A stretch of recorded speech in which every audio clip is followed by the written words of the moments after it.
Port employees urge the president not to hand over the East Container Terminal to India. Will people's money be used to renovate the destroyed archaeological site in Kurunegala?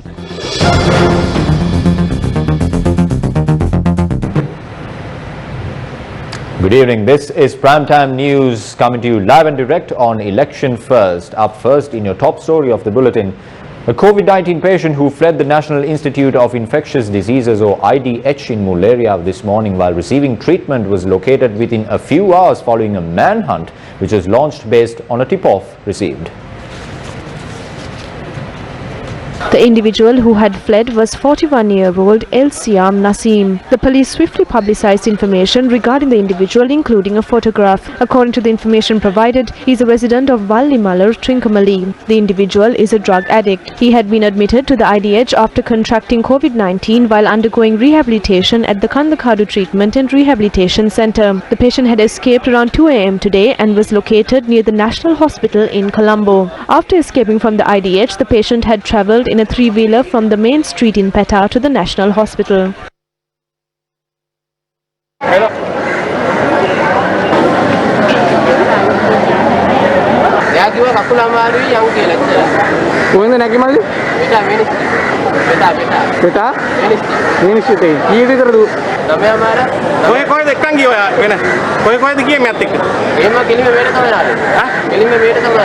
Senior DIG in charge of the Western Province, Deswandu Tennakun, also arrived at the scene.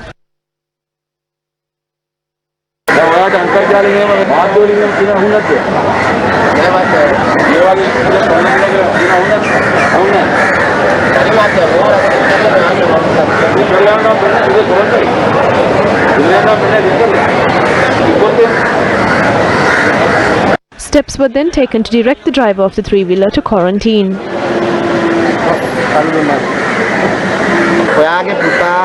Your son, you might have heard, he has transported a COVID-19 patient in his three-wheeler. Do not panic. He is unharmed. We will direct him to quarantine. Do not worry. Subsequently, it was reported that the escapee was located following information provided by two employees at the National Hospital who had identified him.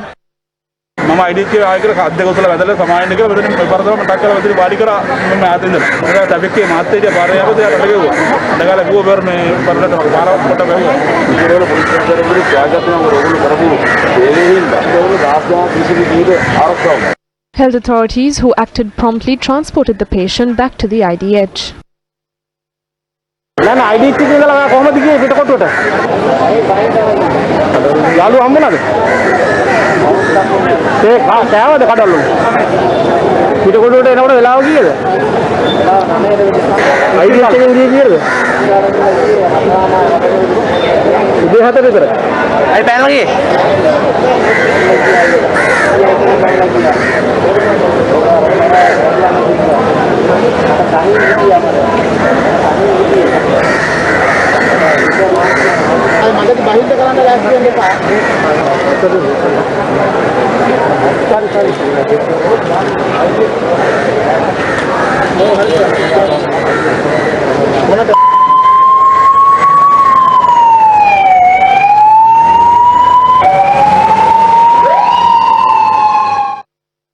The area near the National Hospital where the patient was being held was disinfected. The acting IGP notified me to grant a cash reward to these two gentlemen from the police reward fund for their efforts. We will question the driver of the three-wheeler, obtain information, and if he has kept contact with anyone, we will direct them to quarantine. මෙම සේවකයන් දෙදෙනා එක් තැනැත්තෙක් ප්‍රසාද් සංජීව නැමැති සේවකයෙක් ඒ වගේම අනික් සේවකයා ලසන්ත ගෝල්ඩියොෆ් නැමැති සේවකයෙක් Sanjeeva and Lasanta, these are the two names of these two officials. We highly commend the efforts of these two officials. The entire nation should salute them for what they did. The acting IGP has decided to present a cash prize for everyone who aided in identifying this person. We are hoping to present this cash award soon. We believe it was due to his drug addiction that he might have fled. Steps have been taken not to let this happen again. නැවත ඇතිවීමට ගත හැකි සියලු පියවර මේ වෙන විටත් අරගෙන තියෙනවා. ඒප්‍රිල් 30 වෙනිදාගෙන් පස්සේ කිසිදු COVID ආසාදිතයෙක් After the 30th of April, no COVID-19 patients were identified from the society, so we can control it inside the country. Many false stories are being spread. However, until now, we can control the situation. At 2:50 a.m., COVID patients were transported from the Kandakadu hospital to the IDH hospital. The person who was addicted to drugs has fled from the IDH hospital. We were able to find him this morning. So there is no need to be afraid. We will take the necessary steps to find any individuals who had contact with him and quarantine them immediately. ඇසුරු වුණා නම් ඒ පැය කිහිපය තුළ ඔවුන් සියලු දෙනාම වහාම නිරෝධායන කිරීමට අපි කටයුතු කරනු ලබනවා.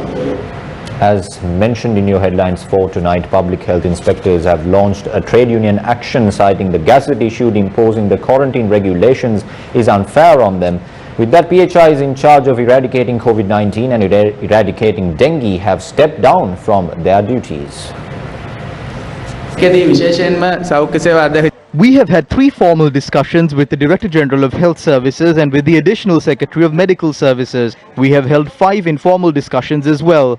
Also, we held talks with the Minister of Health 3 occasions before this matter. During that time, this issue was not resolved. Then the PHIs had to carry out the duties of those inspectors as well. So it is clear that the GMOA and other organizations do not want us to be given these powers to carry out our duties. පැහැදිලිවම ගැටලුවක් සෞඛ්‍ය අමාත්‍යාංශය දැනට කටයුතු The Health Ministry is now associating with their best friends. They are only devoted to fulfill the needs and wants of the people that they trust. Especially the Presidential Task Force only includes doctors. Eradicating COVID-19 has to be a joint effort, but the Health Ministry was keen on reaping the rewards and recognition out of this situation by imposing duties on other parties. That was aided by the Presidential Task Force to some extent as well. Even now, there is no discussion or agreement at the Ministry of Health in this regard. Where is the Ministry of Health? Is it in Colombo 10 or Colombo 7? At the time of this struggle launched by the PHI Union, the Ministry of Health and the GMOA are holding discussions. We cannot recall a time where the health sector was downgraded like this. අපිට හඳුනා ගන්නට බෑ. අපි මැතිවරණ කොමසාරිස්වරයාට We would like to tell the chairman of the National Elections Commission, if you are expecting strong assistance from state sector employees in holding a successful election, please involve in this matter immediately and resolve it. You have to issue directives with immediate effect. You have to take immediate action and solve this issue of PHIs who have to be present at polling stations, ensuring the safety of the voters. If this situation persists, we will take steps to involve ourselves in this matter. By doing so, state sector affairs might face a risk of being hindered. මැතිවරණය තුළ සමහරක් වෙලාවට රාජ්‍ය සේවයේ බිඳ වැටෙන්නට පුළුවන්.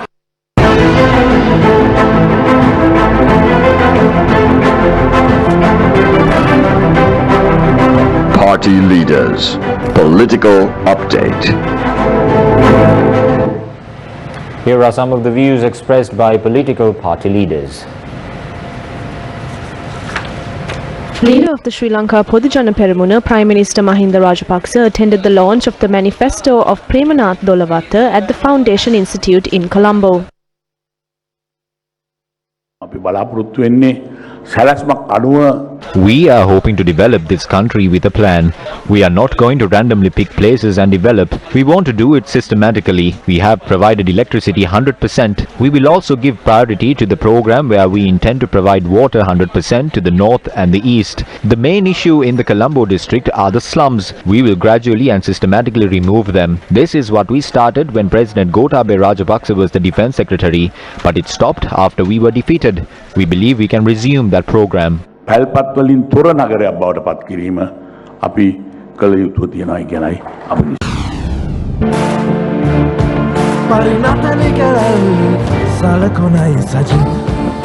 Leader of the Samagijana Balavega, Sajid Premadasa, speaking at a meeting in Gampola today, said that many subsidies that were slashed will be given back to the people.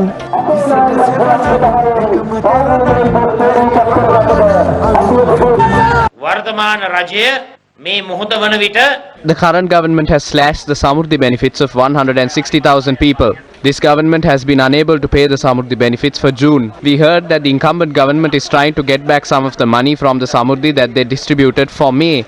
They are trying to do these things in secret. We have received information that they are going to take back one of the 5,000 rupees that they gave to the people. Isn't this government ashamed of doing this to Samurdhi beneficiaries? We will establish a government from the telephone that represents the ordinary people of this country. I would like to assure you that we will pay back the Samurdhi benefits that have been slashed. අපි නැවතත් වරක් තමුන්නාන්සලාට ලබා දෙනවා සමෘද්ධි ලාභීන්ට ලබා දෙනවයි කියන එක මම මේ අවස්ථාවේ කියන්න කැමතියි. Leader of the National People's Power, Anurukumara Disanayake, speaking at a conference in Pittakota today, elaborated on the economic issues that the country is currently facing. The total income that the government received in April is 61 billion rupees. The expenses of the government for that month is 183 billion rupees, excluding the salaries of government servants, their pensions and maintenance of government institutions. Because of this crisis, they cannot stop the country from deteriorating further. Therefore, I believe that after this COVID-19 pandemic, we are forced to look at the economy in a new perspective. Our economy depends on three main factors: tourism that brings in 2.2 billion US dollars, expatriate workers who bring in 7.8 billion US dollars into the country, and the apparel industry. An economy that rests on these three industries can be shaken even during the slightest change in global economy. We need to move towards economic avenues that do not crash like this. This COVID-19 pandemic has shown us that we need to rethink our economic strategies. It has shown us that although the pandemic is natural, the destruction is unnatural.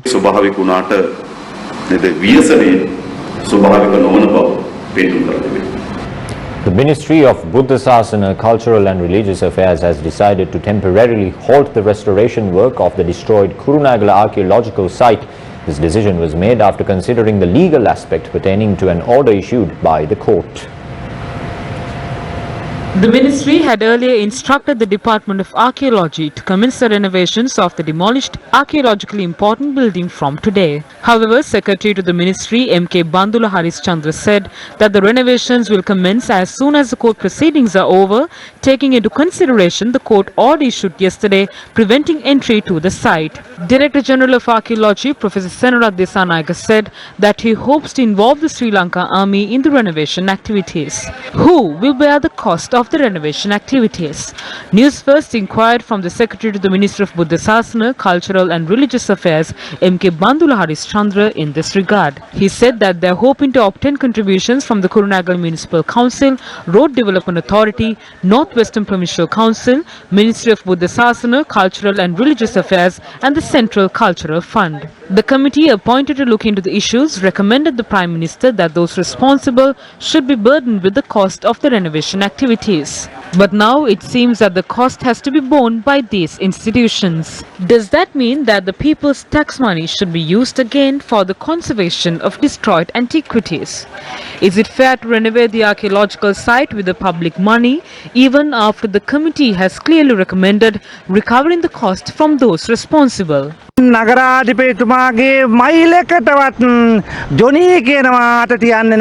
Johnny has said that he won't let anything happen to the mayor as long as he's in power.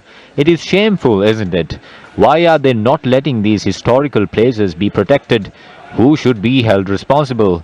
If the mayor is from another political party, he would have been arrested. Please arrest who is responsible and enforce the law.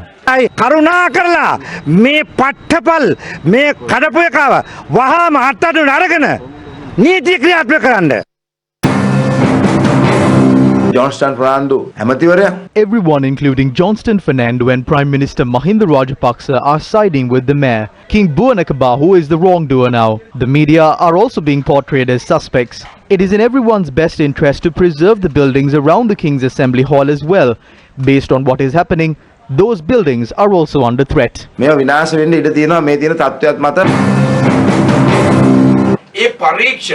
The probe is moving forward swiftly. The Prime Minister said even if a person is related to them or is an associate, that person is a wrongdoer. He will be punished. The Municipal Commissioner had not been notified that the site was a historical one. Archaeologists say it bears historic value. There is a fault if he had indeed been notified. However, if he had not been notified, the demolition had been carried out to construct a road. We can identify through the recommendations of the committee when it's out who is right and who is wrong. Arrests can't be made simply because allegations are leveled. දැන් සමහර අපරාධ තියෙනවා අපරාධය කරපු තැනත්ත කවුද කියලා සැකයක් තියෙනවා. There are some crimes where there is a reasonable suspicion over who did it. There is no suspicion here. The mayor should take the responsibility. The committee has clearly mentioned it is an archaeological site and that legal action must be instituted against those responsible. The president, who claimed that it is one country and one law, has very clearly enacted a separate law for his man, even at a time when an interim report has been handed over to the Prime Minister. Johnston Fernando says it is not an archaeological site and that he will protect his man. නිර්දෝෂයි මං හුව ආරක්ෂා කරනවා මයිලකටවත් අත්‍යම් දෙන්නේ නැහැ. While the demolition of the King's Assembly Hall continues to figure heavily, we now draw your attention towards yet another archaeological site and a World Heritage which is gradually facing destruction at the hand of sand racketeers. It is said King Wasaba constructed the Alhara Anicut across the Aban River, connecting river water to the hydraulic system in a novel endeavour which is considered a milestone in Sri Lanka's historic hydraulic civilization. History has it, the Anicut, which was constructed between 59 and 65 AD, was later renovated to its current state by King Mahasen. The Alahara Ala, which is connected to this Anicut, spans 54 miles and also nourishes reservoirs such as Kantale and Venraskulam, which belong to the districts of Minneria, Giritale, Kaudulla and Trincomalee. The specialty of the historic Anicut was recognized by the World Commission on Water Management and Drainage, and as such, in 2018, it was named as a heritage irrigation structure. However, by today, this invaluable asset is on the brink of destruction due to an illegal sand mining racket. The sand mining is taking place at an area adjoining the Alahara Ala named the Rajabamma. Officials have raised red flags time and time again over the sand mining racket, claiming it has the potential of harming the Rajabamma as well. This renowned structure, built using graphite, bears a length of 112.5 meters. The area in which sand is being mined also belongs to the Abanganga Reserve. Trees which have stood strong for nearly 200 years within the reserve are being destroyed in seconds as a result of this sand mining racket.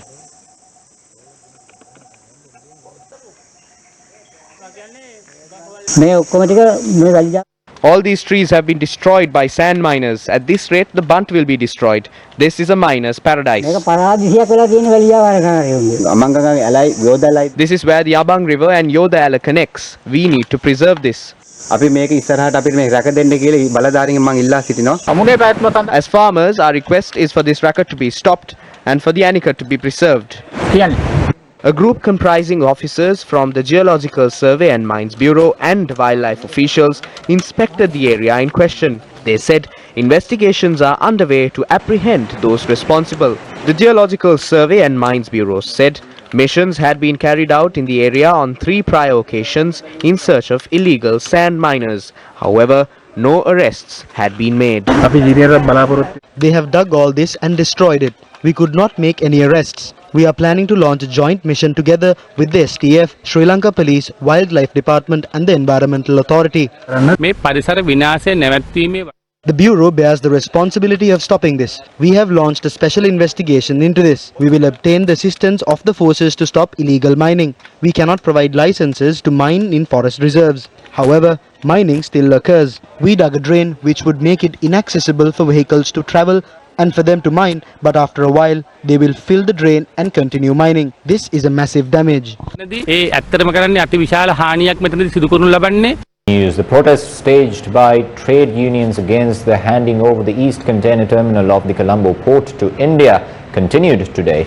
The protesters handed over their demands to the Presidential Secretariat today. The protest began at around 12:20 this afternoon. The trade unions Collective to Protect the Colombo East Container Terminal marched to the Presidential Secretariat from the premises of the Colombo port.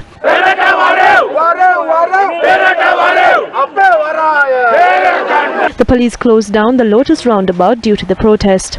Representatives of 23 trade unions who gathered at the Presidential Secretariat were taken in for a discussion.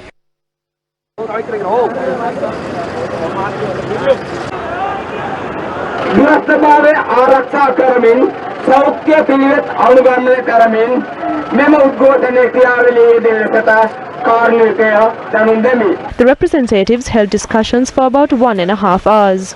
මේ වෙලාවේදී ජනාධිපති ලේකම් The President's secretary was not present. We have no faith in him. We were taken to an additional secretary.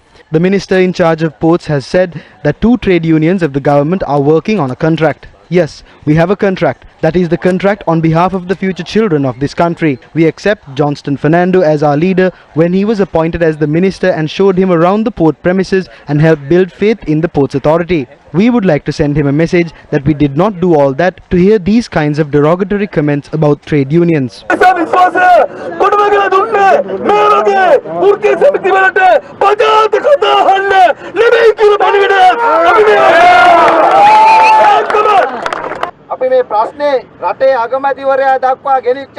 We took this issue up to the Prime Minister of the country, but even the Prime Minister of the country did not give us a proper answer for this. The gantry cranes were unloaded, but they are just idling there. They can be operationalized even tomorrow, but the government is not authorizing this. We would like to remind the President that we don't even trust your secretary. We don't trust PB Jayasundara. We only have faith in you. Give us an assurance in writing that the East Container Terminal will be operated under the Ports Authority. Johnston Fernando does not know the people who work at the port. Tomorrow we will begin the program to send Johnston Fernando home. Don't come to the ministry even by mistake. We will surround the premises and send you home. Our struggle will end only on the day that the East Container Terminal is handed over to the Ports Authority.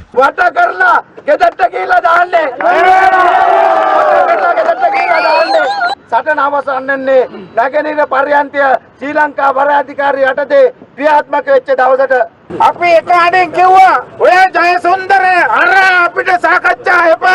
We unanimously said that we don't want discussions with PB Jayasundara. Jayasundara is the person who is on the inside and has taken over the contract of selling these assets off. We asked the President to give us a written assurance that the East Container Terminal will be operationalized under the Ports Authority before the elections.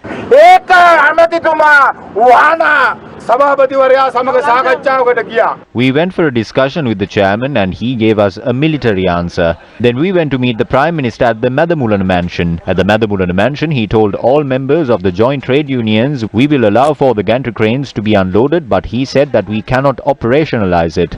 He said that he went to clash with America and India once and he had to go home because of that. He said that he will not repeat this mistake.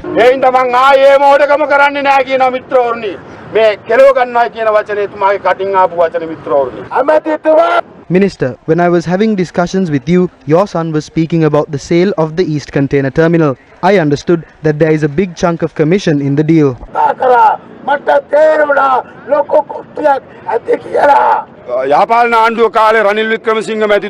During the reign of the Yahapalana government, Ranil Wickremesinghe spoke to me personally and said, please don't fight against the East Container Terminal.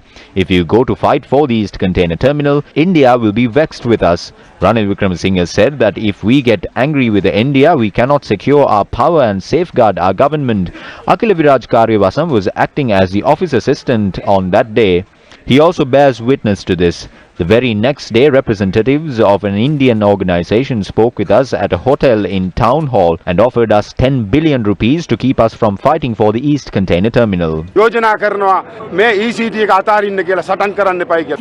The proposal submitted to the Cabinet of Ministers by Minister Johnston Fernando proposed for the East Container Terminal to be handed over to the Andani Group of companies from India. The minister had pointed out that the money from the deal can be used to pay off the debts of the Ports Authority. Previously, former Minister Sagala Ratnayaka had entered into a written agreement that the East Container Terminal should be developed as a joint venture between India, Japan and Sri Lanka. Following views were expressed in the political arena leading up to the 2020 general election. 2020. We have to ask Nipuna Ranawaka as to where he got this money from. 330 million is not a small amount. He maintains 120 vehicles. Mahinda Rajapaksa has put someone who was doing his scholarship exam while Kanchana was a prefect to defeat him. There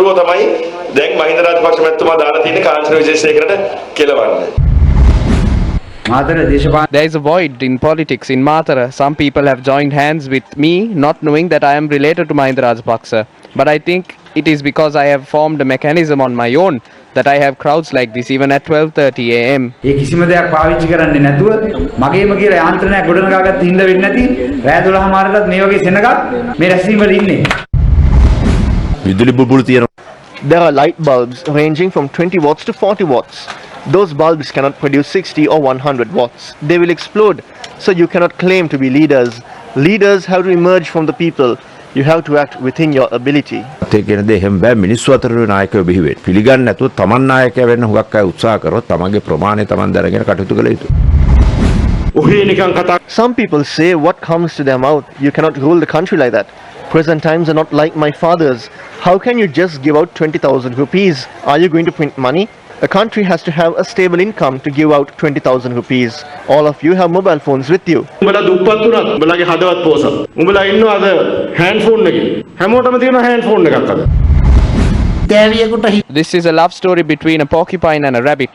The real supporters of the SLFP left the party and joined the SLPP. The worthless ones are still holding on to that board. Same fate has befallen the UNP as well. The butterflies and the deal makers are left in the party while the real UNPers have joined the SJB.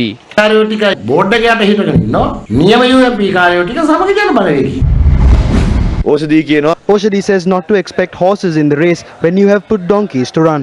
Basil Rajapaksa says the reason behind donkeys in the race is because they have been appointed by donkeys. Now the Viatmaga has been segregated. The old gang of Mahinda Rajapaksa is emerging now. Mahinda Rajapaksa ge parana kalliya කචිප්පු කාරෝ ටික ගංජා කාරෝ ටික කුඩු කාරෝ ethanol කාරෝ ටික ඔය ටික තමයි දැන් ඇවිල්ලා මතුවලා ඇවිල්ලා තියෙන්නේ.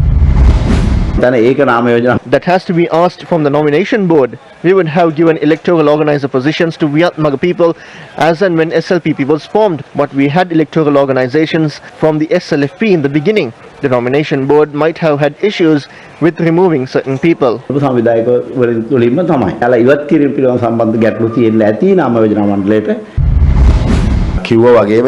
Not only donkeys, a vast array of animals have been there in the nomination board. Otherwise, such people would not have gotten nominations. 18 people are contesting from the Kurunegala district, but not a single Viatmaga contestant. Not a single Muslim contestant from Colombo, Gampaha and Kalutara. Not only donkeys, it is filled with racists and lunatics.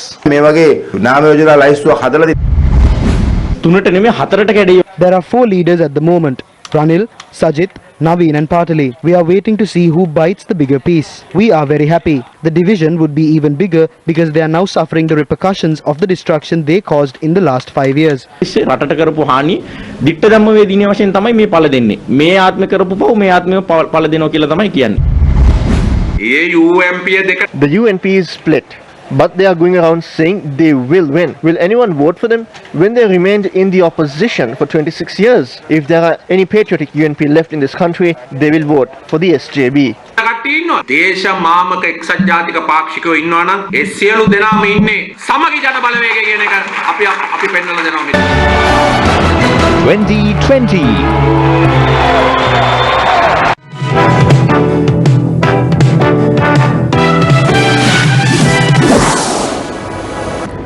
ආයුබෝවන් අවධානය දැන් ලැබුණු විශේෂ පුවතක් වෙත.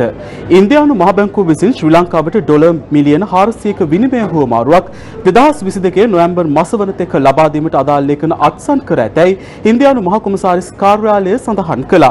මේ සිදුවන්නේ ශ්‍රී ලංකා රාජ්‍යය විසින් ණය සහනයක් ලබා දෙන ලෙස කළ ඉල්ලීමට ප්‍රතිචාර ලෙස පැවැත් වූ සාකච්ඡාවලින් පසුව බවද මහ කොමසාරිස් කාර්යාලය පවසනවා. යලිත් අවධානයෙන් පුවත වෙත ඉන්දියානු මහ බැංකුව විසින් ශ්‍රී ලංකාවට ඩොලර් මිලියන 400ක විනිමය හුවමාරුවක් 2022 නොවැම්බර් මාස වන තෙක් ලබා දීමට අදාළ ලේඛන අත්සන් කර ඇතැයි ඉන්දියානු මහ කොමසාරිස් කාර්යාලය සඳහන් කළා. මේ සිදුවන්නේ ශ්‍රී ලංකා රාජ්‍යය විසින් ණය සහනයක් ලබා දෙන ලෙස කළ ඉල්ලීමට ප්‍රතිචාර ලෙස පැවැත් වූ සාකච්ඡාවලින් පසුව බවද මහ කොමසාරිස් කාර්යාලය சந்தஹன் කළා. கிருஷானோ நன்றி அமில. விசேட செய்தி ஒன்று.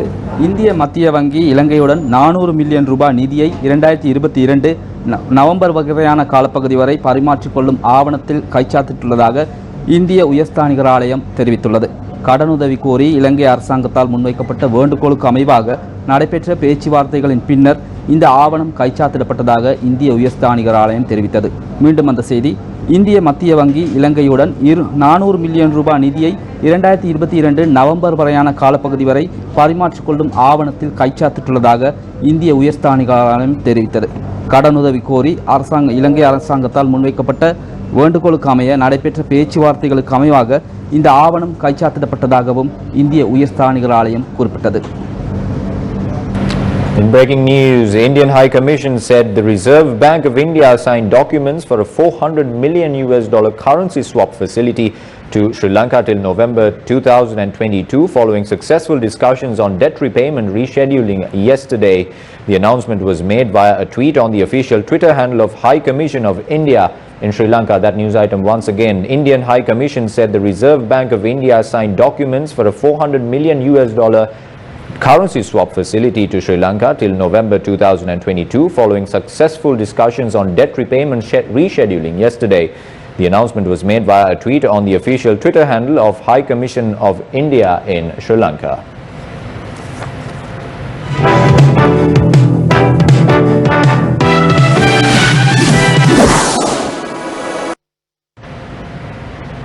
While we repay debt to India, the Employees Provident Fund is made up for savings for private sector employees to live their lives after retirement with ease.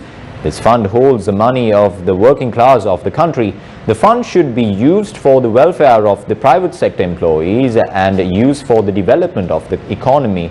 We continue to report on how the funds of the EPF were misused and invested in a manner that profited certain individuals in the past. Here is a new revelation regarding the Employees Provident Fund. According to the listed equity portfolio, the value of the EPF's equity investments in 83 listed entities worth over 84.05 billion rupees had declined to 44.97 billion rupees by the end of the first quarter of 2020. The market value of the EPF's equity investments in 9 unlisted entities worth 9.6 billion rupees had also declined to 9.1 billion rupees. Due to the cancellation of the finance company, the EPF has lost 205 million rupees. As at the end of 2019, the Employees Provident Fund, which represents 12.6% of assets of Sri Lanka's financial system, was valued at 2,540.4 billion rupees. Accordingly, at the end of 2019, the investment portfolio consisted of 93.8% in government securities, 3.0% in equity, 1.7% in corporate debentures and trust certificates, 0.9% in fixed deposits, and the remaining 0.6% in reverse repurchase agreements.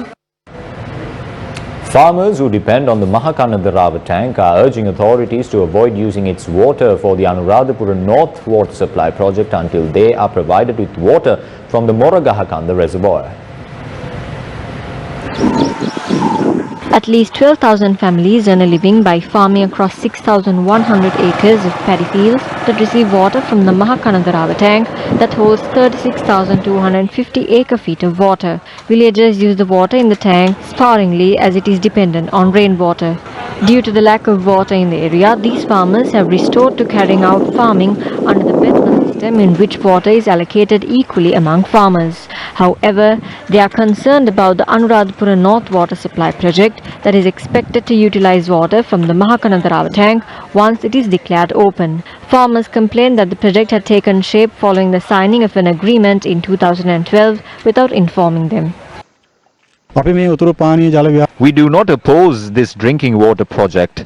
Our brothers are dying of kidney-related diseases. Therefore, we are willing to allow them to use some water from the Mahakanadharava tank to resolve their problems. However, we must be given assurance over our farming activities. If they attempt to declare open this water project next year, there is a possibility that a tragedy might occur like the one in Ratupaswala. There would be bloodshed. Therefore, we request the government to intervene immediately. This agreement had been signed on the 7th of August 2012. We were able to obtain this agreement thanks to the Right to Information Act. The document was in English. We got it translated from the Department of Official Languages. This is a crime for the dependents of the Mahakanadharava tank. According to the agreement, water is to be drawn from the Mahakanadharava tank to be supplied across 6,700 cubic meters of land. If they draw water from the Mahakanadharava tank that relies solely on rainwater, we will be unable to engage in farming. We have learned that water from Moragahakanda would be supplied to us only by 2034. When farmers face a shortage of water to cultivate for one season, isn't it understandable that paddy fields would be further affected if the water is drawn for new water projects? තව මාස 6ක් 7ක් This project will conclude in another 6 to 7 months. Although this project will come to an end, there is no assurance that we will receive water from Moragahakanda. Therefore, this is a problem. If water is drawn from the Mahakanadarawa tank before we receive water from Moragahakanda, the people who depend on the tank would be badly affected. Newsfirst inquired about this matter from the Anuradhapura District Secretary. Farmers are questioning me as well. The project cannot be declared open without supplying water to the area. This is because the water in the Mahakanadarawa tank is insufficient for farming. Therefore, when water is insufficient for farming, this water cannot be drawn for water supply projects. They will have to prioritize farming and then draw water. It is the farmers who ultimately have to face the burden of these activities. Chief incumbent of the Mirisavatiya Rajamaha Vihare, Venerable E. Talavatunu Vave Jnana Tilaka Thero, assumed duties as the new Chancellor of the Rajarata University. A ceremony was held at the Rajarata University in Mihintala.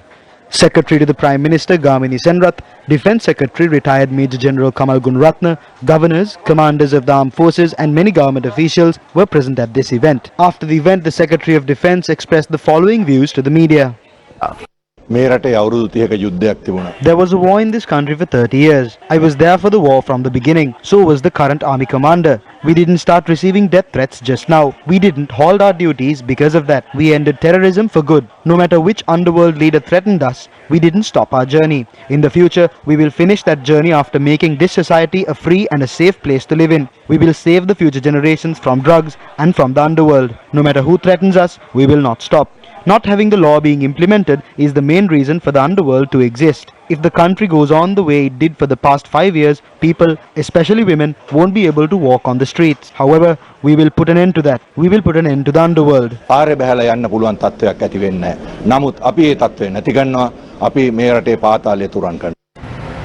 We spoke to you about the Employees Provident Fund earlier on in the bulletin. Now let me draw your attention towards several anomalies and discrepancies that took place with regards to the EPF.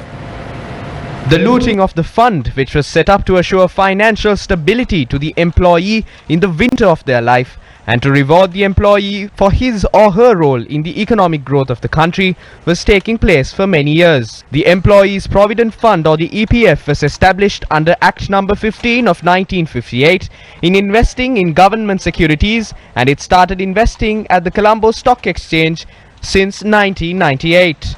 During the tenure of former Central Bank Governor Ajit Niwad Cabral, that is from 2010, more than 5% of the total fund was invested in the Colombo Stock Exchange. It was during this time the pumping and dumping of shares took place, where profits were shared among a selected few who were controlling the market. New companies were listed in the Colombo Stock Exchange aiming for pumping and dumping to take place, and the share value of these companies were artificially increased using various means. In most occasions, a well-known politician and their families were either appointed to the director boards and used to host grand events for the launch of some of these companies to obtain authenticity and attraction. Thereafter, a group of few hands purchased the shares in seconds and created an artificial increase in the share value. It was communicated to the players in the market as a good investment, and then saw that these shares are dumped at high prices to various investors. In most occasions, the Employees Provident Fund was the sacrificial lamb for these corrupt schemes. Some of these companies were poultry farms with no chickens, hotel chains with no buildings to its name, and property development companies without any land to its portfolio. The money from the Employees Provident Fund lined the pockets of a very few, as its monies were investments in companies which only existed on a placard and books, and this resulted in some small-time investors committing suicide as well. The extent of these malpractices is evident from the fact that the post of chairperson at the Securities and Exchange Commission was changed several times during a short period of time. Some examples are ex-President Secretary Lalit Veeratunga's wife Indrani Sugatadasa, as well as Tilak Karunaratne. The government of good governance launched investigations into the corrupt practices of the stock exchange committed during the Cabral era of 2010 to 2015. However, nothing happened. So what happened instead? The EPF funds were looted once more through investments made in government securities. When Ranil Wickremesinghe was appointed the Prime Minister, he moved the Central Bank of Sri Lanka from the purview of the Finance Ministry and appointed his close friend Arjuna Mahendran as governor.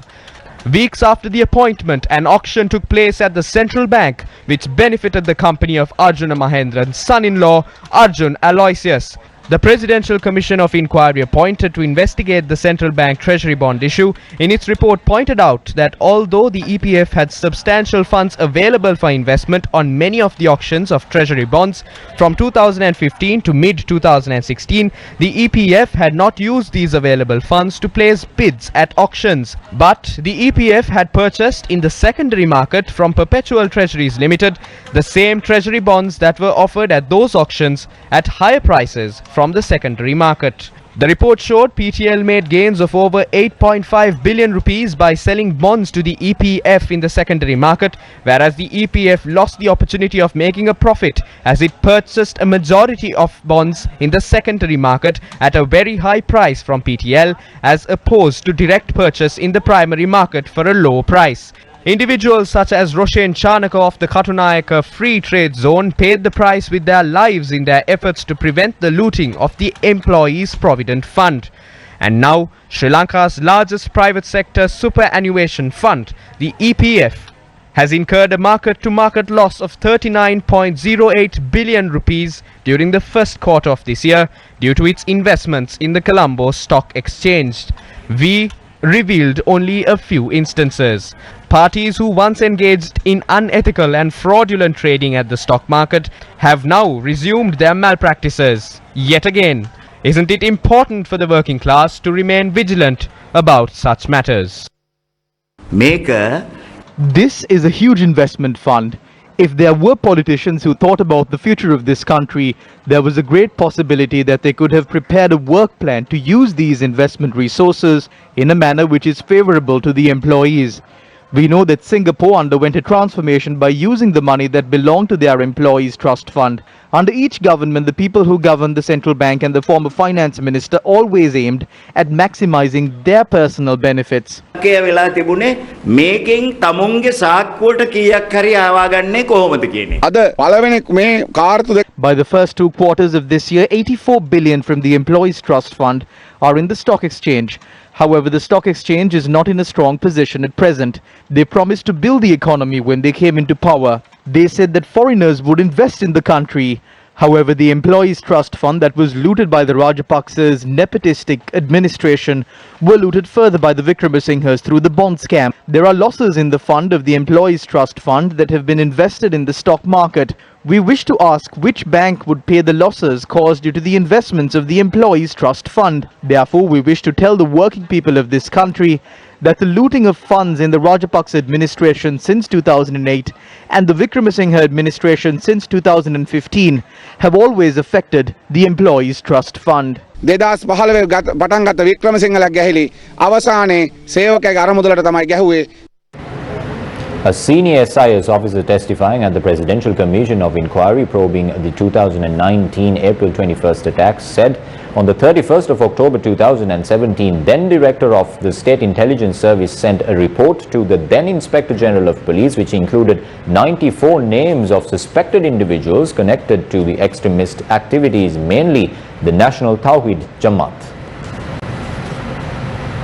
According to the witness, these names included Naufar Maulavi, Zahran, and some of his close associates who were the main suspects of the suicide bomb attacks. The witness said currently out of the 94 names in the list, close to 80% have been arrested. The witness added, during 2017, the then Inspector General of Police, Chief of National Intelligence, Secretary of Defence, and the Minister of Law and Order Sagala Ratnayaka and Ranjit Madhum Bandara during the time were notified through reports about the extremist activities of Zahran and a possible attack.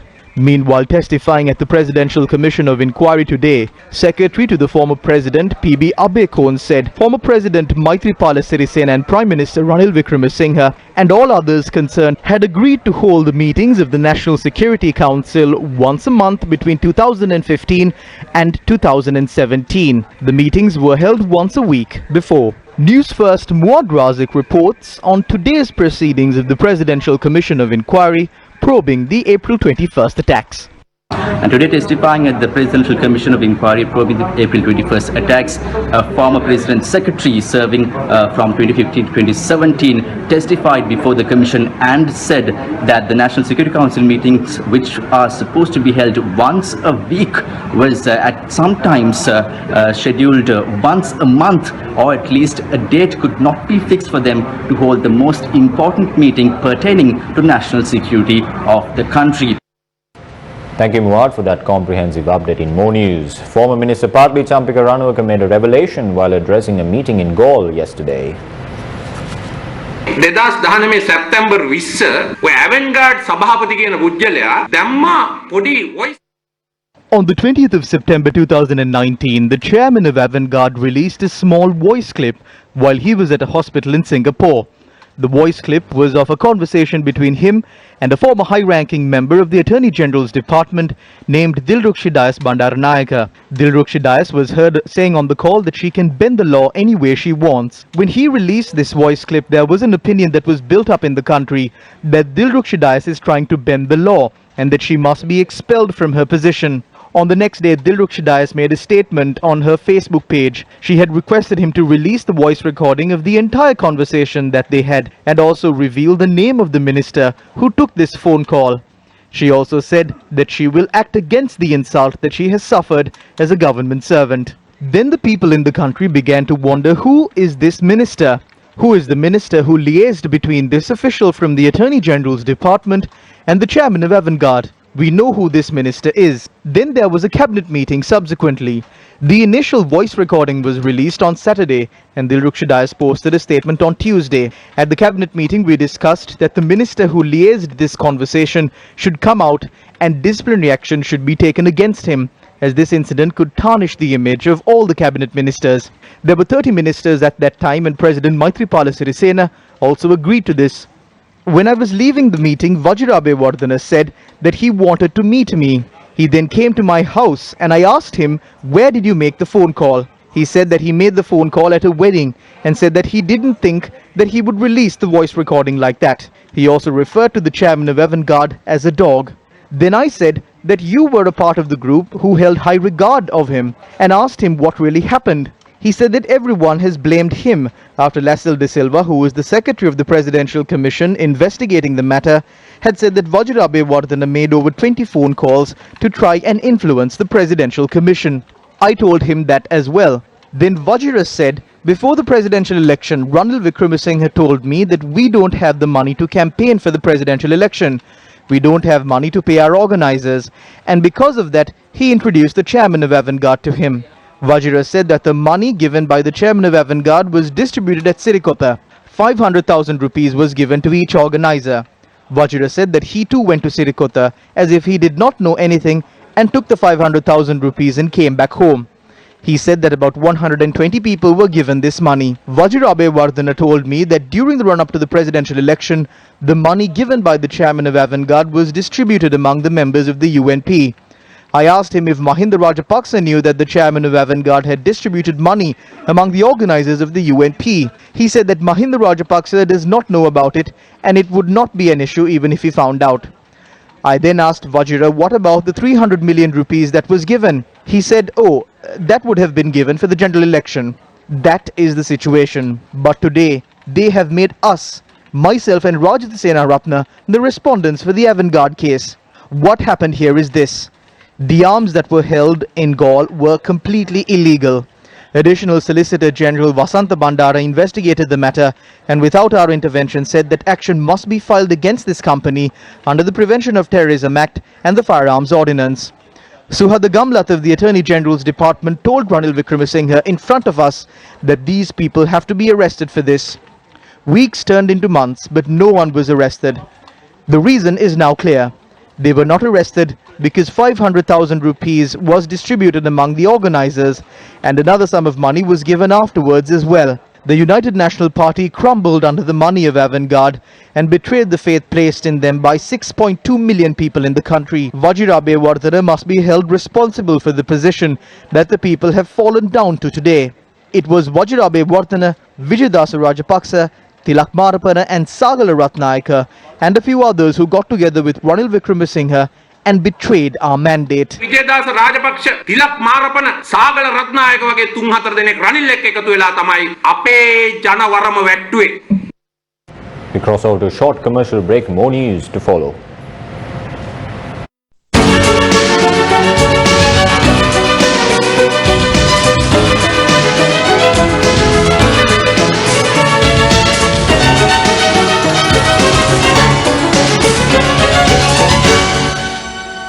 Welcome back. Indian High Commission said the Reserve Bank of India signed documents for a $400 million currency swap facility to Sri Lanka till November 2022. Through the currency swap, Sri Lanka will be enabled to trade control for the depreciation of the Sri Lankan rupee amid pressure on the economy due to the COVID-19 pandemic. Meanwhile, a technical discussion regarding the rescheduling of bilateral debt repayment had been held on the 22nd of this month between representatives of India and Sri Lanka.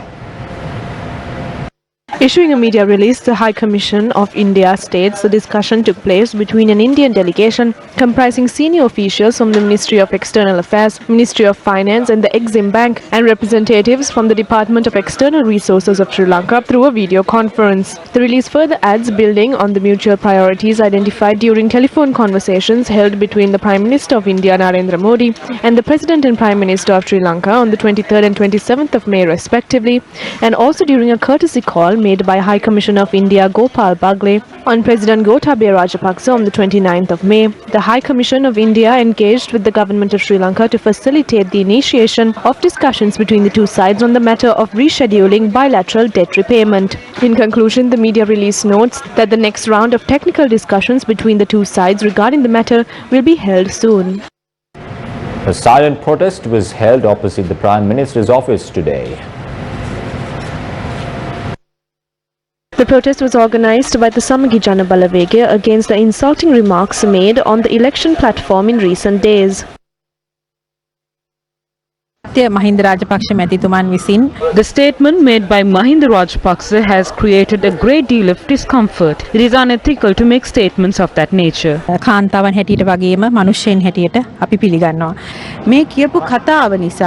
I believe that this story has caused great distress to all of them. We hope to submit a letter to the Prime Minister's office in this regard. The group dispersed after handing over a letter to the Prime Minister's office. With that, we wrap up this Friday's edition of Prime Time News. I'm Tharika Kumar Singh along with our sign language interpreter Tharika Gabriel. Good night.